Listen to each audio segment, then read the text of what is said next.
Alors si on se projette, on va arriver au terme, donc il faut qu'on parle un petit peu, on a parlé aussi du passé, il faut qu'on parle un peu du futur.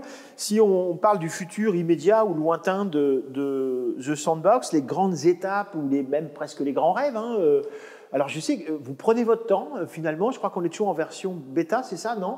On s'appelle encore alpha. Alpha, oui, pardon. Oui. Bon, la terminologie n'est pas exacte. Quel est le bon moment pour passer à une bêta ou une V1 on n'est toujours pas en V1, hein, c'est ça.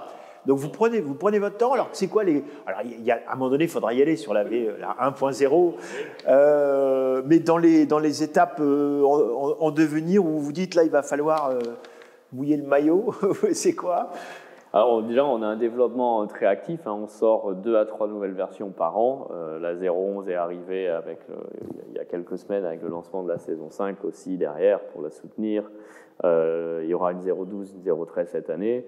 Je pense que l'idée, ça va être la suivante. On va continuer à développer Sandbox pendant au moins 5 à 10 ans. L'outil actuel, le Game Maker et VoxEdit, donc le Game Maker, Game Client, qui sont faits sous Unity, vont continuer à s'améliorer dans un état de l'art existant. Mais on a regardé de plus près des nouvelles technologies, d'autres engines. Et on va sûrement comme proposer, Unreal, par exemple, voilà, par exemple, ouais. Et aussi tout ce qui va toucher à la AI, on pourra en parler un petit peu, pour offrir des expériences différentes. Parce que j'en reviens à cette idée, c'est quoi le métaverse et finalement ça sera quoi Sandbox? C'est pas juste ce monde virtuel que l'on construit avec notre Game Maker, nos codes, ça c'était le début en fait. C'est par ce biais-là qu'on est rentré, qu'on a amené l'utilisateur. C'est quoi le métaverse? C'est pouvoir passer avec son identité d'une application à une autre, d'un monde virtuel à un autre de manière totalement transparente. Donc finalement, ce qui importe, c'est les assets de base, l'identité, l'avatar, le land, le sound. Et derrière, nous, on va offrir des multitudes d'applications, voire d'expériences, qui vont être sur des plateformes différentes, sur lesquelles le point commun va être l'esthétique avec les graphismes en voxel, et le fait de pouvoir connecter son wallet et utiliser son avatar, son land, etc., de l'un d'un à l'autre. Alors, on pourrait considérer que l'un de vos guillemets concurrents directs, c'est peut-être Decentraland, dans les plus visibles, on va dire, dans votre environnement. Et en même temps, vous dites quelque chose que je trouve assez beau. C'est finalement, plutôt que the winner takes all, comme on dit souvent dans la tech à l'international ou dans la Silicon Valley, s'il y en a un qui arrive à se faire une place un peu plus importante, ça peut profiter à tout le monde. C'est-à-dire on avance. C'est vraiment l'un des atouts du Web3. Une des forces, c'est que les utilisateurs ne sont pas... si un jeu a un succès, en fait, ça va bénéficier tous les autres acteurs de l'industrie. Donc on l'a vu par le passé, Decentraland, Axie Infinity avec le boom du Play to Earn en 2021. Tous ces utilisateurs qui ont un wallet, ils peuvent continuer à se connecter à d'autres applications derrière et utiliser leurs assets ailleurs.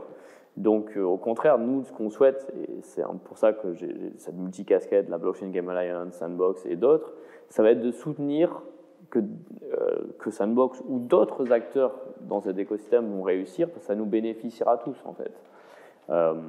Et ça, je pense, c'est vraiment une philosophie assez importante et forte qu'on doit avoir dans le Web3, c'est qu'on n'est pas du tout en compétition, donc non, on ne voit pas Decentraland comme des compétiteurs, on est en très bons termes, je parle régulièrement sur des conférences avec eux, on réfléchit à intégrer de différentes manières, on a suivi leurs fondateurs sur leurs prochains projets, etc.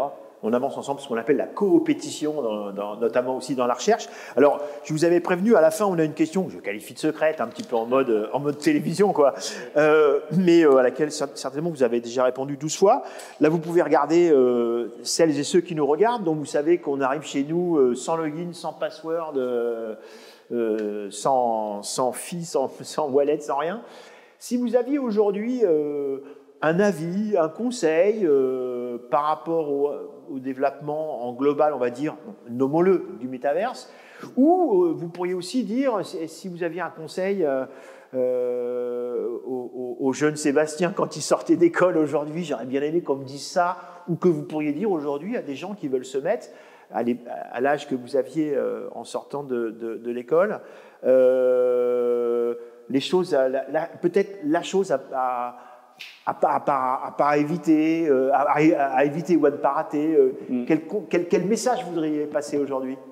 Alors, je pense que le message principal, c'est soyez curieux en fait. Ne faites pas qu'écouter les avis des autres.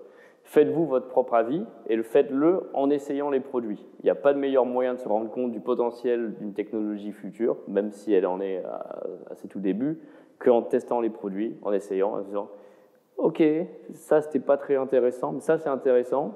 Et si ça continue à évoluer, ça pourra devenir comme ça, en fait. » Et donc, je dirais, restez curieux. Finalement, c'est l'une des plus grandes qualités. Toujours challenger un peu. Si quelqu'un vous dit une rumeur, j'ai entendu au café, ma grand-mère m'a dit, mais tu as testé, tu as joué, tu es allé voir toi-même. Non, j'ai entendu dire que ça. Donc, ne vous faites pas avoir par les oui-dire, on a entendu, etc. Vérifiez par vous-même. Et rendez-vous compte du potentiel de certaines choses, parce que j'espère que ça va pouvoir vous inspirer, vous dire, mais peut-être que je pourrais moi-même faire partie de cette aventure, contribuer. En général, à chaque nouvelle technologie, ça a été toujours les premiers, les pionniers, les first movers qui ont eu un avantage derrière. Et c'est toujours une aventure passionnante derrière que ce qui est celle de la découverte et de l'apprentissage. Et je dirais que The Sandbox, en effet, comme j'y suis retourné récemment, c'est bien d'en parler, c'est bien de le tester. Exactement. Sébastien Borgé, un grand merci, merci à vous. Avec plaisir, et j'espère à très bientôt dans le métaverse. Ok.